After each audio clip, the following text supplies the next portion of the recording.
Q news లో పనిచేయటకు senior video editors కావాలను సంప్రదించవలసిన నెంబర్లు 8688926084. రెడీగా 17 నోటిఫికేషన్లు. అసెంబ్లీలో జాబ్ క్యాలెండర్ విడుదల చేసిన డిప్యూటీ సీఎం భట్టి ఈ సెప్టెంబర్ నుంచే అమలు. అక్టోబర్లో మరో గ్రూప్ 1 నోటిఫికేషన్, నవంబర్లో మళ్లీ టెట్, వచ్చే ఏడాది ఫిబ్రవరిలో డిఎస్సి, మే జూలైలో గ్రూప్ 2 గ్రూప్ 3 ఉద్యోగాలకు నోటిఫికేషన్స్, ఎస్ఐ పోలీస్ కానిస్టేబుల్ పోస్టులకు ఏప్రిల్లో, వైద్యారోగ్య శాఖ గురుకుల ట్రాన్స్కో సింగరేణి ఉద్యోగాలకు నోటిఫికేషన్స్, జనవరి నుంచి నవంబర్ దాకా పోటీ పరీక్షలు.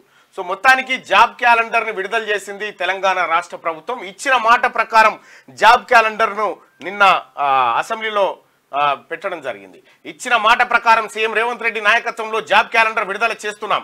అధికారంలోకి రాగానే 32,410 మంది నిరుద్యోగ యువతకు నియామక పత్రాలు అందజేశాం. మరో 13,505 ఉద్యోగాల నియామకం చివరి దశకు చేరుకున్నది. పబ్లిక్ సర్వీస్ కమిషన్ ను ప్రక్షాళన చేశాం. గత ప్రభుత్వంలో ప్రశ్నపత్రాల లీకులు, పరీక్షల వాయిదాలతో నిరుద్యోగులు ఇబ్బంది పడ్డారు. డిప్యూటీ సీఎం బట్టి విక్రమార్క గత ప్రభుత్వంలో పరీక్షలు పెట్టుడు, లీకవుడు, గందరగోళం, హైకోర్టుకు పోవుడు, ఆగిపోడు ఇవే కార్యక్రమం ఉండే. అట్లా లేకుండా పరీక్షలు పకడ్బందీగా నిర్వహించి ఎలాంటి లోపాలు లేకుండా సజావుగా నిర్వహిస్తున్నాం. అలాగే జాబ్ క్యాలెండర్ అనేది చాలా ఇంపార్టెంట్. ఇప్పుడు కోచింగ్ సెంటర్లకు వచ్చింది బాధ. ఎందుకంటే ఎప్పుడు పడితే తెలియకుండా నెలల కమానం కోచింగ్ సెంటర్లు ఓ బిజినెసే చేసేటి. కానీ ఇవాళ కోచింగ్ సెంటర్లకు కూడా ఒక మంచి అవకాశమే అనుకోవాలి. ఎందుకంటే పలానా టైం నుంచి పలానా టైం వరకు మాత్రమే ఈ ఉద్యోగానికి సంబంధించినటువంటి కోచింగ్ ఇవ్వబడుతుంది. అట్లా చేసుకోవచ్చు. ఎస్ఐ పోలీస్ కానిస్టేబుల్ పోస్టులకు ఏప్రిల్లో నోటిఫికేషన్ రాబోతా ఉంది. మే జూలైలో గ్రూప్ 2 గ్రూప్ 3 ఉద్యోగాలకు, వైద్య ఆరోగ్య శాఖ గురుకుల ట్రాన్స్కో సింగరేణి ఉద్యోగాలకు నోటిఫికేషన్స్, జనవరి నుంచి నవంబర్ దాకా పోటీ పరీక్షలు ఉంటాయని చెప్పి ఆ పోటీ పరీక్షలకు సంబంధించినటువంటి క్యాలెండర్ ని నిన్న సభలో పెట్టి నిరుద్యోగులు అయితే పర్ఫెక్ట్ గా ప్లాన్ చేసుకుని ఒక జాబ్ కాకపోతే ఇంకో జాబ్ కొట్టడానికి ఆస్కారం ఉంటుంది. ఇక మన కాక హయాంలో మొత్తం అదే కథ.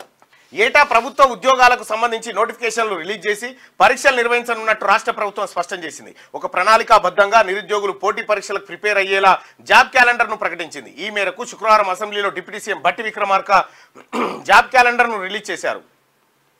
ఏ ఉద్యోగాలు ఎప్పుడు భర్తీ చేస్తారనే విషయాలను క్యాలెండర్లో స్పష్టంగా పేర్కొన్నారు. నోటిఫికేషన్ విడుదల చేసే నెల, పరీక్షలు ఎప్పుడు నిర్వహించాలనే వివరాలతో పాటు నియామకాలు నిర్వహించే ఏజెన్సీ, ఉద్యోగానికి కావాల్సిన అర్హతల గురించి అందులో పొందుపరిచారు.